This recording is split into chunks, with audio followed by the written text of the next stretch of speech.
তার ভারপ্রাপ্ত কর্মকর্তা অথবা তার পক্ষে যিনি যাকে ক্ষমতা দেওয়া আছে তিনি এজাহার দায়ের করবেন। এজাহার কিভাবে, এজাহার বলতে কি বোঝায়? এজাহার হলো কোনো অপরাধ সংগঠিত হইলে প্রথমে থানাকে সংবাদটা পৌঁছে দিয়ে রাষ্ট্রীয় যন্ত্রকে কার্যকর করাটাই হলো এজাহার, তৎপর করাটাই এজাহারের মাধ্যমে ঘটে থাকে। সিআরপিসির police regulation, Bengal police regulation পিআরবিতে বলা হয়েছে 243 নিয়মে বলা হয়েছে এজাহারের অবশ্যই বিপি ফর্ম 27 অনুসারে এজাহার দায়ের হবে। এই ফর্মের মাধ্যমে প্রাথমিক তথ্য রিপোর্ট, এখন এটা যে দায়ের হয়, দায়েরটা হবে, এজাহার দায়ের দুইটা পদ্ধতি আছে, মৌখিক এজাহার দায়ের করা, লিখিত এজাহার দায়ের করা। লিখিতভাবে যে কাগজের লিখিতটা দেওয়া হয় সেটাকে আমরা সাধারণত এজাহার বলে থাকি। আর যদি মৌখিকভাবে দায়ের করে, বিপি ফর্ম 27-এর উল্টা পৃষ্ঠায় হাতে লিখে এটা লিপিবদ্ধ করা হয়, পুলিশ কর্মকর্তা এটা লিপিবদ্ধ করে থাকেন। আর এজাহার আর এফআইআর এর মধ্যে পার্থক্যটা হলো, এফআইআর হলো যে 243 নিয়ম অনুসারে, পিআরবির 243 নিয়ম অনুসারে 27 নম্বর বিপি ফর্মে যে রেকর্ডটা করা হয়। লিখিত এজাহার দিলেও এই ফর্ম ফিল আপ করতে হয়, লিখিত না দিয়ে মৌখিক দিলেও এই ফর্ম ফিল আপ করতে হয়। এই ফর্ম ফিল আপ করাটা, এটাকে আমরা বলি এফআইআর বা ফার্স্ট ইনফরমেশন রিপোর্ট বা প্রাথমিক তথ্য বিবরণী, এটা বলে থাকি আমরা। প্রাথমিক তথ্য বিবরণী এজাহার করলেও লিপিবদ্ধ করতে হবে, এজাহার ছাড়া মৌখিক বললেও এই প্রাথমিক তথ্য বিবরণী লিপিবদ্ধ করতে হবে। এই প্রাথমিক তথ্য বিবরণীর মাধ্যমে থানা হতে কোর্টকে জানানো হয়, আমলি আদালতকে জানানো হয় এই একটা ঘটনা ঘটেছে। এটাকে আমরা গতদিন বলেছিলাম অকারেন্স রিপোর্ট। অকারেন্স রিপোর্টটা আদালতে জানিয়ে দিয়ে বলা হয় যে এই ঘটনা ঘটেছে, এটার একটা তদন্ত চলমান আছে, বিচারের জন্য আসবে, এই বিষয়ে পরবর্তীতে আসবে। এটাকে মানে আমাদের যে কোর্ট কাছারি আছে, কোর্ট কাছারিকে সক্রিয় করে তোলা। এজাহারের মাধ্যমে অপরাধীকে ধৃত করার জন্য পুলিশকে সক্রিয় করা হলো এজাহারের মূল উদ্দেশ্য। আর অকারেন্স রিপোর্টের মাধ্যমে আদালতকেও কিন্তু প্রাথমিকভাবে সক্রিয় করা, আদালতের নজরে আসা, এই ধরনের কার্যক্রম চলছে। স্যার, এজাহার এবং জিডি অনেক ক্ষেত্রে আমরা কনফিউজড হয়ে যাই যে আমরা কি জিডি করবো না এজাহার। স্যার, এই বিষয়টি যদি একটু পরিষ্কার করতেন স্যার, পার্থক্য কি রয়েছে এবং আমরা কোনটির উপর কিভাবে আমরা। আমাদের অপরাধ দুই প্রকার, কগনিজেবল অফেন্স, নন কগনিজেবল অফেন্স। বাংলায় আমলযোগ্য অপরাধ, আমল অযোগ্য অপরাধ। আমলযোগ্য অপরাধ কোনটাকে বলে? পুলিশ যখন বিনা পরোয়ানায় গ্রেপ্তার করে তখন তাকে আমলযোগ্য অপরাধ বলে। আর যখন পুলিশ বিনা পরোয়ানায় গ্রেপ্তার করতে পারে না সেটাকে আমল অযোগ্য অপরাধ বলা হয়। সিআরপিসির 154 ধারাতে বলা হয়েছে আমলযোগ্য অপরাধের যখন লিখিত দেওয়া হবে এটা এজাহার হিসাবে লিপিবদ্ধ হবে, আমল অযোগ্য অপরাধের এজাহার লিপিবদ্ধ হয় না। আমলযোগ্য অপরাধ ছাড়া যদি আমল অযোগ্য অপরাধের তথ্য পাওয়া যায় সেটা জিডিভুক্ত করে। জিডি মানে জেনারেল ডায়েরি। প্রত্যেক পুলিশ স্টেশনে একটা করে জেনারেল ডায়েরি থাকে। এলাকার খরা হলো, মৃত্যু হলো, দুর্ঘটনা ঘটলো, অগ্নিকাণ্ড হলো, বিভিন্ন ধরনের কার্যক্রম গ্রহণ করা হয়ে থাকে। যদি হয়ে থাকে তাহলে এটা জিডিভুক্ত করা হয়। আর এই কার্যক্রমের মধ্যে যে কাজগুলো আমলযোগ্য অপরাধের উপাদান রয়েছে সেটা এজাহার হিসেবে লিপিবদ্ধ হয়। এটাই পার্থক্য। আমলযোগ্য অপরাধেরগুলি এজাহারে আসবে, ফার্স্ট ইনফরমেশন রিপোর্টে আসবে। আর আমল অযোগ্য অপরাধ সহ অন্যান্য যত তথ্য বিবরণী আছে তার থানা এলাকায় সব কিছু এই জিডিভুক্ত হবে। জিডিও একটা আইনগত প্রক্রিয়া, এই দৈনিক হিসাবে এখানে জিডিতে লিপিবদ্ধ করা হয়। ধন্যবাদ আপনাকে এই প্রশ্ন করার জন্য। এখন কথা হলো যে এজাহার কে করতে পারেন? এজাহার যে কেউ করতে পারেন। সংক্ষুব্ধ হলে যার মনে যিনি আসেন যিনি দেখবেন, যা জানবেন, যিনি যিনি ভিকটিম তিনি তো করতে পারবেন, ভিকটিমের আত্মীয় স্বজন বা যে কোনো সাধারণ নাগরিক এজাহার করতে পারেন। তবে ফৌজদারি কার্যবিধির 195 থেকে 199 পর্যন্ত কিছু বিধিনিষেধ আছে, সেইগুলি ব্যতীত সেইগুলিকে ক্ষেত্র ব্যতীত সব ক্ষেত্রে সরাসরি এজাহার করা যায়, যে কেউ এজাহার করতে পারে। যেমন 195 বলা হয়েছে যে যদি কোনো আদালতে কোনো অপরাধ করা হয়, আদালতের পারমিশন ছাড়া অপরাধ হবে না। যদি কোনো নারীর শ্লীলতাহানি করা হয়, তাহলে নারীর শ্লীলতাহানির সাথে যারা সংক্ষুব্ধ তাদের অনুমতি ছাড়া এটা করা যাবে না। যদি সরকারি কর্মকর্তার বিরুদ্ধে কোনো এজাহার করার প্রয়োজন পড়ে, তাহলে সরকারের পারমিশন লাগবে। এইগুলি 197 সিআরপিসিতে এই কথাগুলি বলা আছে। এই ধরনের কিছু বিধিনিষেধ আছে, যেমন রাষ্ট্রের ষড়যন্ত্র, রাষ্ট্রের বিরুদ্ধে ষড়যন্ত্রের মামলা করতে হবে। সেই ষড়যন্ত্রের মামলা আমাদের সরকার তথা জননিরাপত্তা বিভাগ মানে স্বরাষ্ট্র মন্ত্রণালয়ের পারমিশন লাগবে। এই সকল কিছু বিধিনিষেধ ছাড়া সকল ক্ষেত্রে যে কেউ এজাহার করতে পারবেন এবং তার এজাহারের ভিত্তিতে মামলা দায়ের হবে। এখন কথা হলো যে এজাহার লিপিবদ্ধ করার পদ্ধতি কি? এজাহার লিপিবদ্ধ করার পদ্ধতি হলো যে পিআরবির 243-এ বলা হয়েছে এজাহার লিপিবদ্ধ করার পদ্ধতি হলো অবশ্য সকল আমলযোগ্য অপরাধের বিবরণ সম্মিলিত, টাইম, প্লেস, অকারেন্স এবং আসামি, এই 4টা ইনগ্রিডিয়েন্ট থাকতে হবে। আসামির নাম থাকতে হবে, কোথায় ঘটনা ঘটেছে, কয়টার সময় ঘটনা ঘটেছে, কি ঘটনা ঘটেছে, এই বর্ণনা সমৃদ্ধ লিখিতকে এজাহার বলা হয়। অবশ্যই সেটা 2 নম্বর, সেটা আমলযোগ্য অপরাধ হইতে হবে। আমলযোগ্য অপরাধের ছাড়া কোনো এজাহার হবে না। দ্বিতীয়ত এটা স্বাক্ষরিত হইতে হবে। কেউ একজন টেলিগ্রাম পাঠাইলো, টেলিগ্রাম স্বাক্ষরিত না, সেটা এজাহার হবে না। যদি গুরুত্বপূর্ণ হয় সেটা জিটিভুক্ত হইতে পারে, কিন্তু এজাহার হবে না। যেমন এজাহার গণ্য হবে না। তহসিলদারের নিকট কেউ একটা অভিযোগ করলো, সেটা কিন্তু এজাহার হবে না, এটা থানাতে এজাহার হতে হবে। যেমন পুলিশ কর্মকর্তার বিরুদ্ধে লিখিত অভিযোগ দেওয়া হলো এসপি সাহেবের কাছে, সেটাও কিন্তু এজাহার গণ্য হবে না। এটার আলাদা তদন্ত হবে, এটা আলাদা পদ্ধতি, অভিযোগ হবে, কিন্তু এজাহার হিসেবে গণ্য হবে না।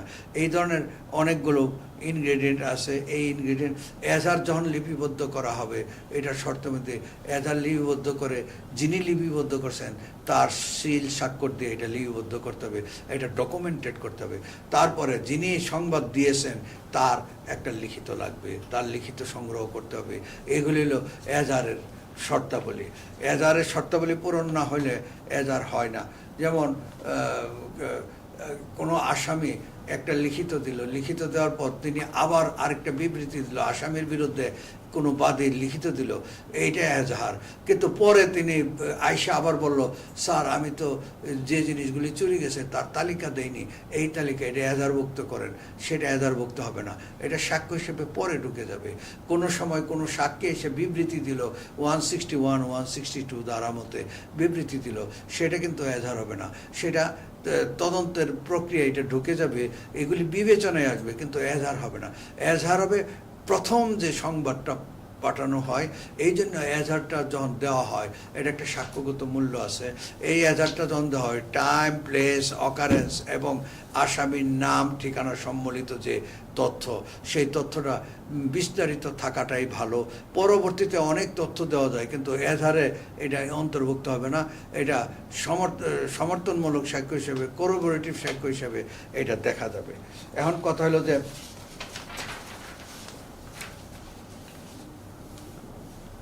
পুলিশ কর্তৃক মামলা দায়ের করা, স্যার এই বিষয়টি খুব গুরুত্বপূর্ণ। পুলিশ কর্তৃক মামলা দায়ের করা, মামলা যে কেউ দায়ের করতে পারে, কিন্তু পুলিশ কর্তৃক মামলা দায়ের করার ব্যাপারে 1861 সালের পুলিশ আইনের 24 ধারাতে বলা হয়েছে, পুলিশ যদি কোনো জনগণ কোনো লিখিত নাও দেয়, পুলিশ স্বপ্রণোদিত হয়ে মামলা দায়ের করতে পারেন। তিনি এখানে বলা হয়েছে তিনি ম্যাজিস্ট্রেটের নিকট অভিযোগ দায়ের করতে পারেন, তিনি ওয়ারেন্ট জারির জন্য প্রার্থনা জানাতে পারেন, গ্রেপ্তার করার জন্য প্রার্থনা জানাতে পারেন। সেটা পুলিশ কর্তৃক এই 61 সালের পুলিশ আইনের 24 ধারা পুলিশকে এই ব্যাপারে সক্রিয় করার বিধান রয়েছে এটা, এবং পিআরবিতে কিছু বিধান রয়েছে। পিআরবি অনুসারে পুলিশ মামলা হয়ে থাকে।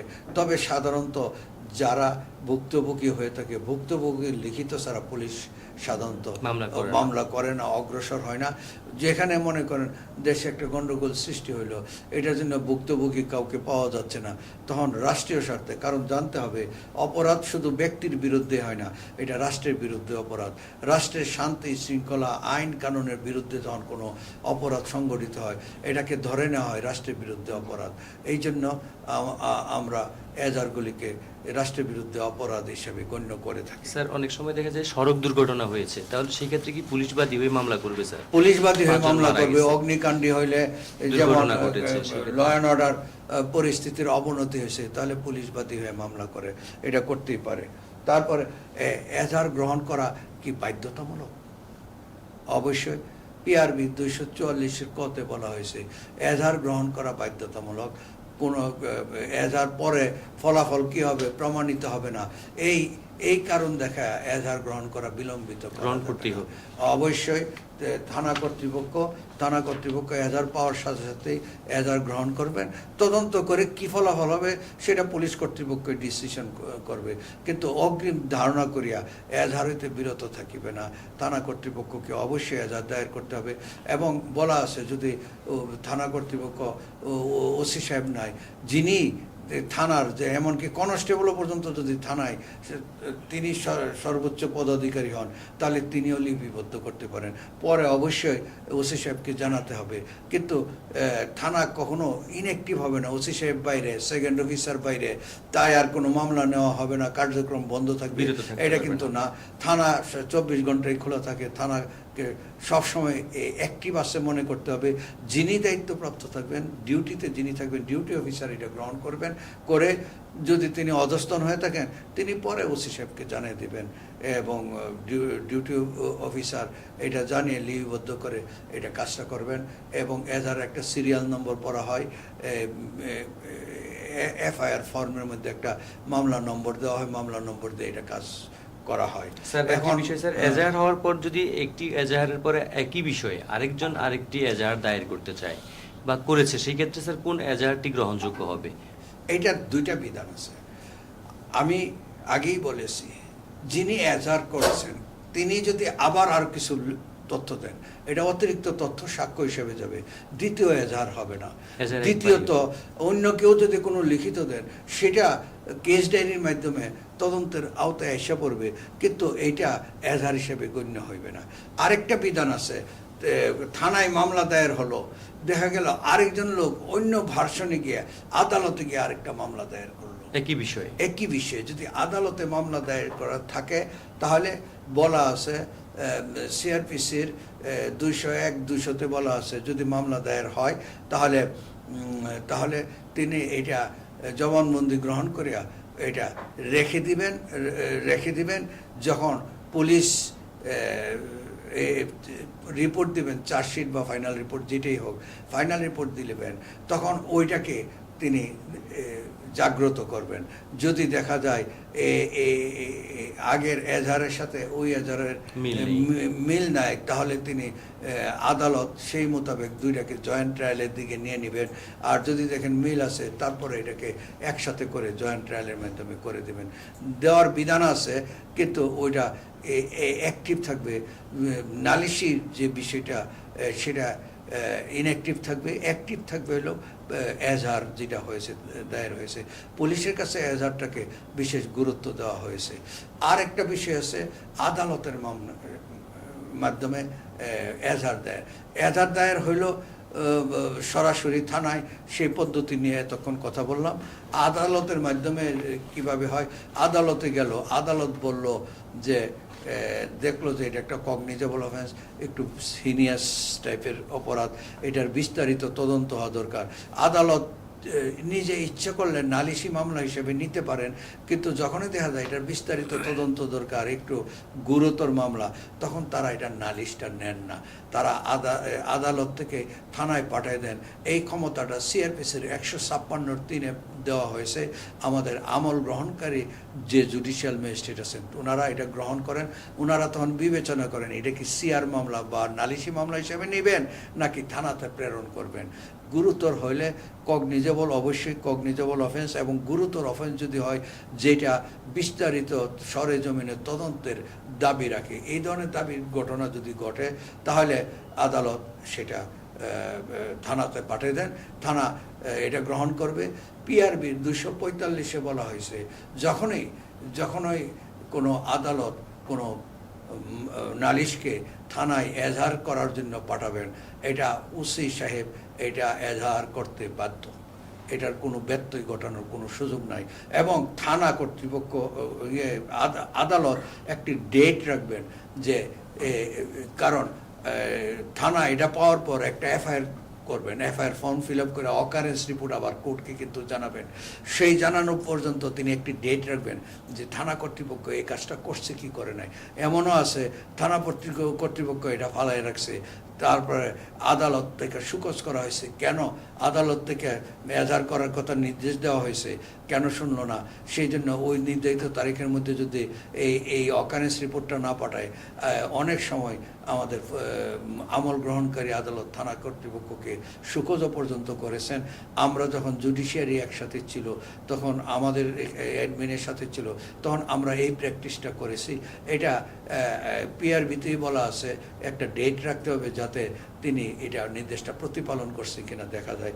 যাই হোক, এজাহার দায়ের করার মাধ্যমে মামলার তদন্ত কাজ শুরু হয়।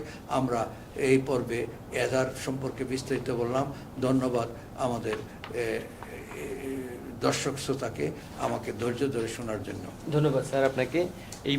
এখন আমরা স্যার আপনার কাছ থেকে আরও দুই একটি বিষয় স্যার, যেমন তদন্ত এবং তদন্ত কার্যক্রম কিভাবে পরিচালিত হয় এই বিষয়ে স্যার আমাদেরকে যদি একটু ধারণা দিতেন। আমরা কেস ডায়েরির বিষয়বস্তু শুনবো আপনার কাছ থেকে স্যার। স্যার, তদন্ত এবং তদন্তকালে পরোয়ানা ইস্যু এই বিষয়ে যদি একটু বলতেন আমাদেরকে। দেখ, পুলিশি মামলার প্রথম স্টেজ চলে গেল মামলা দায়ের এজাহার করার। সবচেয়ে গুরুত্বপূর্ণ বিচারের পূর্বে সবচেয়ে গুরুত্বপূর্ণ অংশ হল তদন্ত কার্যক্রম। তদন্ত কি? ইংরেজিতে ইনভেস্টিগেশন। ইনভেস্টিগেশন অর্থ হল সত্য অনুসন্ধান করা, পুঙ্খানুপুঙ্খভাবে পরীক্ষা নিরীক্ষা করে কোনো অপরাধের দায়ীদের চিহ্নিত করা, অথবা প্রমাণিত হবে অথবা প্রমাণিত হবে না, এটার ইনস অ্যান্ড আউট খতিয়ে দেখাই তদন্ত। তদন্ত আর ইনকোয়ারির মধ্যে পার্থক্য কি? পুলিশ কর্মকর্তারা যে কার্যক্রম চালায় সত্য অনুসন্ধানের জন্য, সেটাকে বলা হয় তদন্ত।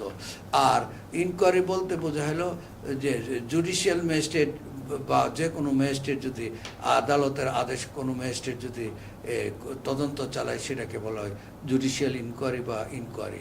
ইনকোয়ারি এবং ইনভেস্টিগেশন। ইনভেস্টিগেশনটা পুলিশ করে, পুলিশ ছাড়া অন্যটা ইনকোয়ারি হয়ে থাকে। এই পার্থক্যটা রয়ে গেছে। তদন্ত কাকে বলে? আমাদের 38 DLR 30 DLR-এ বলা হয়েছে, একটা বড় একটা নজির আছে, নজিরে বলা হয়েছে তদন্ত মানে হলো ঘটনাটার সংবাদ পাওয়ার সাথে সাথে পুলিশ কর্মকর্তা অকুস্থলে গমন করবেন। তিনি ঘটনাস্থল সরেজমিনে পরিদর্শন করবেন, তিনি প্রকৃত ঘটনা সম্পর্কে অনুসন্ধান চালাবেন, ঘটনাটা কী ঘটছে তা উদ্ঘাটন করার চেষ্টা করবেন। 3 নাম্বার, আসামিকে গ্রেপ্তার করবেন বা গ্রেপ্তারের প্রচেষ্টা চালাবেন। 4 নাম্বার, তিনি কোনো অপরাধ সংশ্লিষ্ট মালামাল উদ্ধার করবেন, জব্দ করবেন, তল্লাশি করবেন, কাজ করবেন। 5 নাম্বার, এই 5টা কাজ খুব গুরুত্বপূর্ণ। 5 নাম্বার, তিনি অন্যান্য ডকুমেন্ট যা মামলার সমর্থনে প্রয়োজন সকল ডকুমেন্ট তিনি সংগ্রহ করবেন, সংগ্রহ করে এগুলি কেস ডায়েরিভুক্ত করবেন এবং মামলার তদন্ত রিপোর্টে এগুলি প্রতিফলন ঘটাবেন। এটা হলো তদন্ত বলতে কি বোঝায়। আমাদের মহামান্য হাইকোর্টের মতে এই কাজগুলি তদন্তের মধ্যে। তদন্তে আরও বহু কাজ আছে, তবে তদন্তকালে গ্রেপ্তারি পরোয়ানা আমরা দেখতাম অনেক সময় যে আদালতের কাছে গিয়া বলে স্যার একটা অগ্রিম গ্রেপ্তারি ওয়ারেন্ট দেন। অ্যাকচুয়ালি গ্রেপ্তার করার ক্ষমতা পুলিশের অসীম ক্ষমতা, অবারিত ক্ষমতা। পুলিশে পরোয়ানা লাগে না, আমলযোগ্য অপরাধে গ্রেপ্তার করা এটা তার ইনহেরেন্ট ক্ষমতা। তার জন্য অগ্রিম গ্রেপ্তারি পরোয়ানা দেওয়ার কোনো প্রয়োজন নাই, দেওয়াটা উচিত না। কারণ গ্রেপ্তারি পরোয়ানা ইস্যু করলে এটা রিকল না করা পর্যন্ত এটা বলবৎ থাকে। এমনও দেখা গেছে অগ্রিম গ্রেপ্তারি পরোয়ানা ইস্যু করছে, পরে গিয়ে সেটা মামলা ফাইনাল রিপোর্ট হয়েছে, মানে মামলা ফাইনাল রিপোর্ট হয়েছে, ফাইনাল রিপোর্ট গ্রহণ করে মামলা শেষ, কিন্তু গ্রেপ্তারি পরোয়ানা এখনো রয়ে গেছে। বলবৎ থাকার কারণে মামলা নিষ্পত্তি হয়ে গেছে, কিন্তু গ্রেপ্তারি পরোয়ানা রিকল করে নাই। তাহলে অনেক ধরনের ঘটনা ঘটতে পারে। গ্রেপ্তারি পরোয়ানা দেওয়া উচিত না। এটা যদি রাষ্ট্রের জন্য চাঞ্চল্যকর কোনো ঘটনা না ঘটে, কারণ পুলিশ তো যে কোনো সময় যেতে পারে, অসুবিধা নাই। তেমনি অগ্রিম ক্রুকি পরোয়ানা, অগ্রিম হুলিয়া জারি করা আইনগতভাবে সঠিক না। এটা বিভিন্ন হাইকোর্টের নজিরের মাধ্যমে এটা নিষেধ করা আছে, নিরুৎসাহিত করা আছে। অগ্রিম পরোয়ানা ইস্যু করা উচিত না। তল্লাশি করার ক্ষমতা পুলিশের সিআরপিসির 165 ধারা, কারণ তদন্তের ক্ষমতা 154 থেকে 173 ধারার মধ্যবর্তী যে ধারাগুলি আছে, সব ধারাগুলি তদন্তের ক্ষমতা। যেমন পুলিশ রিমান্ডে নেওয়ার ক্ষমতা 166 ধারার মধ্যে। 166 ধারায় বলা হয়েছে, যদি পুলিশ রিমান্ড চায়, তদন্তের মধ্যে 24 ঘন্টার মধ্যে যদি তার এটার রিপোর্ট দেওয়া না যায়, তাহলে তিনি আসামিদেরকে হেফাজতে নিতে পারেন জিজ্ঞাসাবাদের জন্য। অনেকে বলে যে জিজ্ঞাসাবাদের জন্য নিয়ে অপচয় করে, পুলিশ বিভিন্নভাবে অপচয় করে। অ্যাকচুয়ালি পিআরবি অনুসারে তারা জিজ্ঞাসাবাদ করে, অনেক সময় কিছুটা তাদেরকে হুমকি টামকি দিয়ে তথ্য বাইর করে, কিন্তু মারপিট করার কোনো বিধান আমার জানা মতে এখনো জানা নাই। কিন্তু পুলিশের বিভিন্ন কৌশল আছে, কৌশলের মাধ্যমে তারা তথ্য অনুসন্ধান করে থাকেন। কিন্তু জানতে হবে, রিমান্ড যখন তখন যে কাউকে দেওয়া যায় না। রিমান্ড হইতে হলে মামলা তদন্তাধীন থাকতে হবে। মামলা তদন্তে নাই, রিমান্ড দেওয়া যাবে না। মামলা দায়ের হয় নাই, এমনি 54-এ রিমান্ড দেওয়া, এ ধরনের বাজে ইনস্টেন্স আছে। 54-এ ধরছে, মামলা তো তদন্তই শুরু হলো না, রিমান্ড দেওয়া যাবে না। রিমান্ড দিতে হলে আসামি গ্রেপ্তার থাকতে হবে। আসামি গ্রেপ্তার নাই, তার নামে একটা রিমান্ড ইস্যু করবে। এ ধরনের একটা অস্বাভাবিক কথাবার্তা, এ ধরনের ঘটনা অনেকে বলে থাকে, কিন্তু এটা কোনো দিনও উচিত না। তেমনি কেস ডায়েরি না থাকলে রিমান্ড দেওয়া উচিত না। আসামিকে ম্যাজিস্ট্রেটের সামনে উপস্থিত না করলে রিমান্ড দেওয়া উচিত না। আসামির হাল অবস্থা কেমন, সে রিমান্ডে যাওয়ার মতো উপযুক্ত কিনা, তাকে জিজ্ঞাসাবাদ করার উপযুক্ত কিনা। সে যদি মুমূর্ষ হয়ে যায়, তাকে তো আগে হাসপাতালে নিতে হবে, সুস্থ করতে হবে, তারপরে রিমান্ডে নেওয়ার প্রশ্ন আছে। তেমনি একজন 164-এর মধ্যে দুঃস্বীকার করবে বলে রিমান্ডে নিয়েছিল, কিন্তু দুঃস্বীকার করার জন্য ম্যাজিস্ট্রেটের সামনে গেল, সে দুঃস্বীকার করলো না, তাকে পুনরায় আবার রিমান্ডে দেওয়া যাবে না। কারণ সে দুঃস্বীকার করলো না, এখানে এটা একটা অ্যাবিউজ হওয়ার সম্ভাবনা থাকে, যে তুমি আগে ধরে নিয়েছি, তুমি দুঃস্বীকার করলো না, এবার আনছি, এবার খুব ভালোভাবে টাইট দেবো, এ ধরনের অপব্যবহার হইতে পারে। এই জন্য যে একবার 164-এর জন্য যাকে নেওয়া হয়, সে দুঃস্বীকার করুক বা না করুক, তারপরে আর রিমান্ডে নেওয়া যায় না। এই সকল বিধান আছে। পুলিশ যদি হত্যা মামলা হয়, সাথে সাথে সুরতহাল করার এবং পোস্টমর্টমের ব্যবস্থা করার বিধান আছে। এটা পুলিশেরই ক্ষমতা।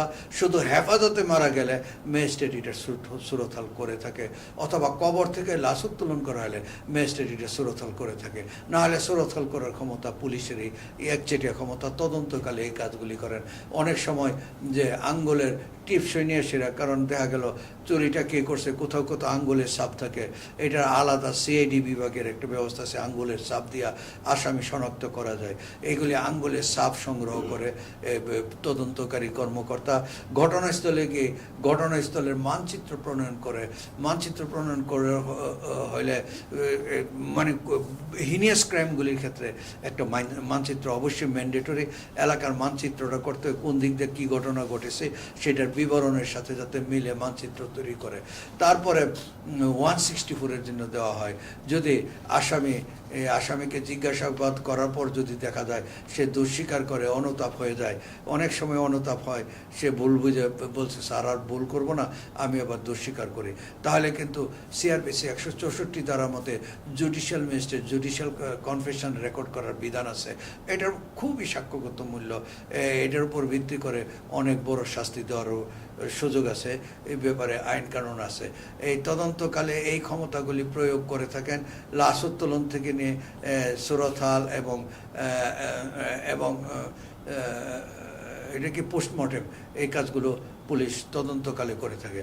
পুলিশ গ্রেপ্তার করবেন, এটা পুলিশের ক্ষমতা 157-তে বলা হয়েছে, সিআরপিসি 157-তে।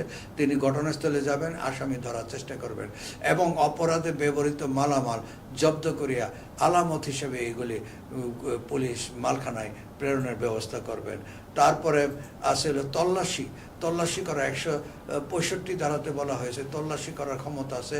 তবে দলিল তল্লাশি করতে হইলে অপরাধে ব্যবহৃত মালামাল সংগ্রহের জন্য তল্লাশি পুলিশ করতে পারে, কিন্তু দলিল যদি উদ্ধার করতে হয় তাহলে আদালতের কাছ থেকে সার্চ ওয়ারেন্ট নিয়ে কাজটা করতে হয়। এটা একটা স্পেশাল, এটা পুলিশ সরাসরি দলিল ভিতর থেকে এটা করতে পারে না, আদালত থেকে সার্চ ওয়ারেন্ট নিয়ে, অগ্রিম সার্চ ওয়ারেন্ট নিয়ে এই কাজটা করে থাকে। এবং পুলিশ গ্রেপ্তারের ক্ষমতার মধ্যে কিন্তু একটা আছে, তিনি আসামিকে অনুসরণ করতে করতে নিজের জুরিসডিকশনের বাইরে বাংলাদেশের যে কোনো জায়গায় অনুসরণ করতে পারেন, পুলিশের এই ক্ষমতা দেওয়া আছে। না হলে তো আসামি ধরা যাবে না, এই জুরিসডিকশন থেকে ওই জুরিসডিকশনে চলে যাবে, এই জুরিসডিকশন থেকে ওই জুরিসডিকশনে চলে যাবে। তারপরে সাক্ষীদের তলব করতে পারেন, সাক্ষীদের সাথে সুদ ব্যবহার করতে হবে, তাদেরকে ভয়প্রীতি প্রদর্শন করা যাবে না। পিআরবিতে এটা সুস্পষ্টভাবে বলা আছে। সাক্ষীর যে বিবৃতি, এটা কিন্তু 161 ধারা মতে সাক্ষীকে জিজ্ঞাসাবাদ করবেন এবং 162 ধারা মতে সাক্ষীর জবানবন্দি লিপিবদ্ধ করবেন, কিন্তু সাক্ষীর স্বাক্ষর নেওয়া যাবে না।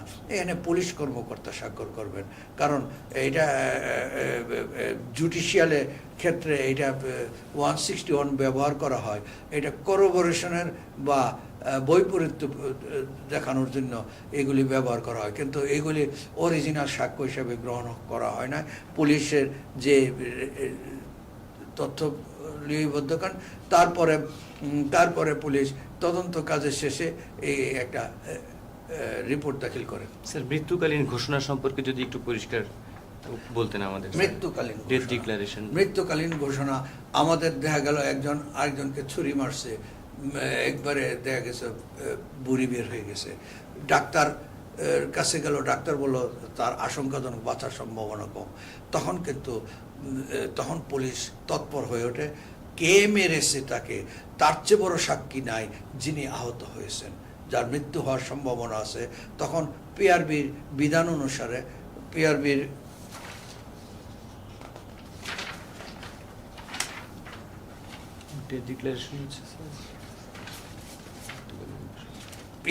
সাক্ষ্য আইনের 32 ধারাতে বলা হয়েছে মৃত্যুকালীন ঘোষণা লিখতে হবে। পিআরবির 322 বলা হয়েছে যে কোনো ম্যাজিস্ট্রেটকে আহ্বান করিয়া অথবা যে কোনো কর্মকর্তাকে, এমনকি ডাক্তারও মৃত্যুকালীন ঘোষণা লিপিবদ্ধ করতে পারেন। এই লিপিবদ্ধ করা হইলে তাহলে দেখা যাবে যে এটা একটা অমূল্য একটা সাক্ষ্য হিসেবে, যদি উনি মারা যান এটা সাধারণ একটা সাক্ষ্য হিসেবে ব্যবহৃত, মারা না যান সাধারণ সাক্ষ্য হিসেবে ব্যবহৃত হবে। যদি মারা যান, ডাইং ডিক্লারেশন মানে অসীম ক্ষমতা, অসীম গুরুত্বপূর্ণ একটা সাক্ষ্য। এই সাক্ষ্যের ভিত্তিতে মৃত্যুদণ্ড দেওয়ারও ঘটনা আছে, খুবই গুরুত্বপূর্ণ সাক্ষ্য। টিআইপি, টেস্ট আইডেন্টিফিকেশন প্যারেড, সাধারণত চুরি ডাকাতির ক্ষেত্রে আসামি দেখেছে রাতে, কিন্তু আর আন্দাজে বলতে পারতেছে না কি আসামি, তখন দেখা যায় পুলিশ অনেক সন্দেহজনক অনেকগুলি আসামিকে গ্রেপ্তার করে। পুলিশের সন্দেহ করার ক্ষমতা 550-এ খুব ভালো করে দেওয়া আছে। পুলিশের সবচেয়ে বড় ক্ষমতা হলো সন্দেহ করার ক্ষমতা। সন্দেহ করে ধরে নিয়ে আসলো, জেলখানায় ঢুকাইলো, জেলখানায় আরও কিছু আসামির মধ্যে এদেরকে ঢুকাই দিয়া এই সাক্ষীদেরকে ডাকে এবং একজন ম্যাজিস্ট্রেট বা সাব রেজিস্ট্রার বা অন্য কোনো পুলিশ ব্যতীত অন্য কোনো কর্মকর্তাকে দিয়ে এই টেস্ট আইডেন্টিফিকেশন প্যারেড করা হয়। পিআরবির PRB 282 ক নিয়ম অনুসারে প্যারেড করা হয়, এটা জেলখানার ভিতরে হয়ে থাকে এবং অবশ্যই তাদেরকে সন্দেহজনকভাবে ধরার সাথে সাথে মানে 1-2 দিনের মধ্যে সাক্ষীরা যাতে তাদেরকে আগের থেকে চিনতে না পারে, ভিতরে গিয়ে জেলখানার ভিতরে গিয়ে একটা প্যারেডের মাধ্যমে একটা দেখায় যে আপনি বলেন এতগুলি আসামি আছে, এর মধ্যে কে সাক্ষী, কে আসামি। কিন্তু দেখা গেল অন্যান্য মামলার 30 জন আসামি আছে আর আমার মামলার 3 জন আসামি এর ভিতরে রয়ে গেছে। খুব ভালোভাবে না দেখলে এটা চিহ্নিত করা সম্ভব হয় না, যদি কারণ এগুলি দুষ্ট প্রকৃতির আছে। দেখা যাচ্ছে যে জেলখানায় আমি টিআইপি করতে গেছি, দেখা যাচ্ছে এই কয়েকটা এমন ভাব ধরছে সেই যেমন আসামি, এমন একটা ভাব, মুখ লোকায়, এগুলি দুষ্ট প্রকৃতির। মানে 7 আসামিকে বাঁচানোর জন্য অন্য আসামিরা অনেক সময় ভান করে। অতএব এই কাজটা খুবই কঠিন কাজ। যে যারা প্রকৃতপক্ষে আসামিদের দেখেছে তারাই সারা টিআইপিতে সফল হওয়ার সম্ভাবনা কম। এই ধরনের ঘটনা করেও আমরা আসামি শনাক্ত করে থাকি, এটার সাক্ষ্যগত মূল্য অনেক বেশি আছে। স্যার একটি প্রশ্ন, যখন দোষ স্বীকার করে না আসামি, তখন সেই ক্ষেত্রে যদি আসামি জেলখানায় রয়েছে কিন্তু তিনি দোষ স্বীকার করেনি, সেই ক্ষেত্রে রিমান্ডে নিয়ে পুলিশ জিজ্ঞাসাবাদ দোষ স্বীকার না করলে নয়, দোষ স্বীকারের জন্য অ্যাকচুয়ালি রিমান্ডে নেওয়া হয় না। রিমান্ডে নেওয়া হয় ঘটনার উদ্ঘাটন করার জন্য, জিজ্ঞাসাবাদ করিয়া। কিন্তু জিজ্ঞাসাবাদ করিয়া দোষ স্বীকারের জন্য ম্যাজিস্ট্রেটের নিকট উপস্থাপন করা হইল, কিন্তু সে দোষ স্বীকার করলো না, সেই আসামিকে পুনরায় রিমান্ডে নেওয়া যায় না। এটা একবারেই সুস্পষ্টভাবে মহামান্য হাইকোর্টের নির্দেশ। এগুলি যে যাকে 164 করার জন্য নির্দেশ মানে উপস্থাপন করা হয়েছিল, সে যদি দোষ স্বীকার না করে তাকে পুনরায় রিমান্ডে নেওয়া যাবে না। স্যার আপনাকে অসংখ্য ধন্যবাদ। আমাদের আজকের এই আলোচনা থেকে স্যার অনেকগুলো বিষয় তদন্ত এবং তদন্ত সংশ্লিষ্ট বিষয়াদি আমরা জানলাম। স্যার আপনার অনেক ধন্যবাদ ও কৃতজ্ঞতা জ্ঞাপন করছি। আমাদের দর্শকবৃন্দ, আপনাদের সকলকে ধন্যবাদ জানাই যে আমাদেরকে এই অনুষ্ঠান শুনলেন। আমাদের যে কোনো বিষয় সম্পর্কে যদি মতামত থাকে আমাদের ইউটিউব কন্টেন্টের নিচে কমেন্ট করতে পারেন। হান্নান মিয়ার আইন পাঠ ফেসবুকে লাইক, কমেন্ট, শেয়ার, সাবস্ক্রাইব করবেন। ভালো থাকবেন। আর আপনাদের যে কোনো বিষয়ে আইনগত সহায়তার জন্য হান্নান মিয়ার আইন পাঠ চ্যানেলটি দেখুন। ভালো থাকবেন। আসসালামু আলাইকুম। আর আমরা দর্শকবৃন্দ, সুধীবৃন্দ, আমরা আপনাদের যে কোশ্চেন করেন আমার ইউটিউব চ্যানেলে, আমি কোশ্চেনের যথাযথ জবাব দিতে প্রস্তুত আছি। আমি জবাব দিয়ে যাব নিয়মিত। কিছুদিন যাবত জবাব দিতে পারি নাই, এখন থেকে আমি নিয়মিত জবাব দেব। আপনারা কোশ্চেন করবেন, জানার চেষ্টা করবেন। অনেক কোশ্চেন আছে সিলি, যেগুলি জবাব অ্যাকচুয়ালি দেওয়া যায় না, ইনকমপ্লিট কোশ্চেন, সেগুলি নিয়ে আমাকে ভুল বুঝবেন না। আমি যতটুকু জানি ততটুকু জানার সকল কিছু ঢেলে দিয়ে আপনাদেরকে জানাতে আমরা আগ্রহী। কারণ আইন সম্পর্কে জানলে অনাচার কিছু দূর করা সম্ভব। আপনারা যত সতর্ক হবেন ততই ভালো, দেশের জন্য মঙ্গল। আপনারা সবাই ভালো থাকুন। ধন্যবাদ। ধন্যবাদ সবাইকে। আসসালামু আলাইকুম।